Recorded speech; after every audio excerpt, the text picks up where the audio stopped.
The woman was horrified to see a floating severed arm in front of her. Driven by curiosity, she reached out to touch it, only to discover that it belonged to the deceased Jack. Startled, she quickly let go of the arm, and it miraculously returned to normal. The woman was instantly overcome with panic and fear. She immediately went to check on Jack's corpse, only to find his eyes wide open. Suppressing the terror in her heart, she slowly approached the body, inch by inch, and even listened attentively for any signs of breathing. However, she soon realized that he was already dead. The woman hastily covered the corpse with a white cloth and waited alongside it for the break of dawn. As the scorching sun gradually rose, she once again immersed herself in the task of repairing the escape pod. As time passed, 1 minute and 27 seconds had elapsed. She finally installed the 5th battery, and the moment the machine was powered on, she saw a glimmer of hope for survival. She immediately sat in the control room of the escape pod, attempting to establish contact with the ground to obtain landing coordinates. However, she discovered that communication with the ground was impossible. To make matters worse, the oxygen system was down to a mere 19%. Left with no choice,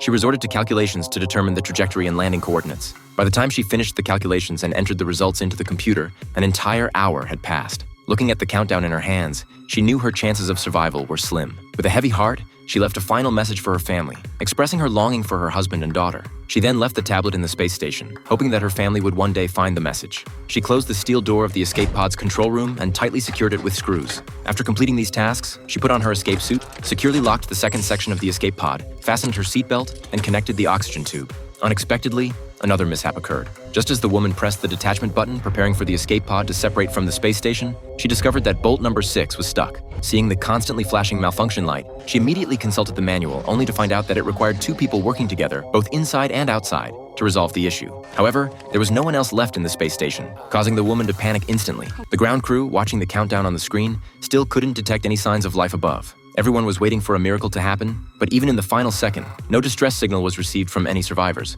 At this point, the commander-in-chief took the stage to deliver a eulogy for the astronauts. Unbeknownst to them, as they were paying their respects to Annie, the bolt on the space station miraculously fixed itself. However, just as the escape pod was detaching from the space station, Annie witnessed an eerie sight. There appeared to be a human figure on the space station. Weren't all the people evacuated? What was going on? The instruments didn't detect any signs of life. In a life-or-death situation, she couldn't dwell on it too much. She immediately pressed the escape button, causing the escape pod and control room to disintegrate and rapidly descend towards Earth. The moment she entered the atmosphere, the Earth Space Agency immediately detected the news of a survivor. The hearts of all the staff members finally settled. However, the high-speed movement caused the escape pod to enter a negative pressure state, causing the woman to fall unconscious. As time passed, the escape pod finally landed in an uninhabited desert.